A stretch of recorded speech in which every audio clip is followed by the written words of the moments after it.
പൂക്കാരി പെണ്ണായി നവ്യ, ഫോട്ടോഷൂട്ടിന് വിമർശനങ്ങളേറെ.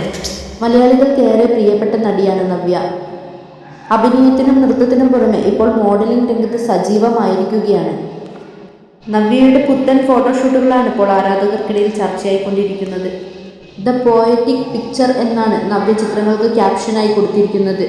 പട്ടുസാരിയിൽ ഒരു തമിഴ് പെൺകുട്ടിയായിട്ടാണ് നവ്യ എത്തിയിരിക്കുന്നത്. ഓഫ് ഷോൾഡർ ബ്ലൗസാണ് ധരിച്ചിരിക്കുന്നത്. ഇതോടെ നിരവധി നെഗറ്റീവ് കമന്റുകളാണ് കമന്റ് ബോക്സിൽ നിറയുന്നത്. സിനിമകളൊക്കെ കുറവായല്ലേ, അപ്പോൾ പിന്നെ ഇങ്ങനെയൊക്കെ ചെയ്താലല്ലേ അവസരങ്ങൾ വരൂ എന്നൊക്കെയാണ് കമന്റുകൾ. എന്നാൽ നവ്യയെ അഭിനന്ദിക്കുന്നവരും കുറവല്ല. ഒരു രവിവർമ്മ ചിത്രം പോലെ ഉണ്ടെന്നാണ് മറ്റു ചിലർ പറയുന്നത്. വിഷ്ണു സന്തോഷാണ് നവ്യയുടെ മനോഹരമായ ചിത്രങ്ങൾ പകർത്തിയിരിക്കുന്നത്. ഒരു ബ്രേക്കിന് ശേഷം നവ്യ ഇപ്പോൾ സോഷ്യൽ മീഡിയയിൽ വളരെയധികം സജീവമാണ്. തൻ്റെ വിശേഷങ്ങളെല്ലാം തന്നെ ആരാധകരുമായി പങ്കിടുകയാണ് ഇപ്പോൾ നവ്യ. ജീവിതം ആസ്വദിക്കൂ എന്നാണ് നവ്യയുടെ ആരാധകർ പറയുന്നത്.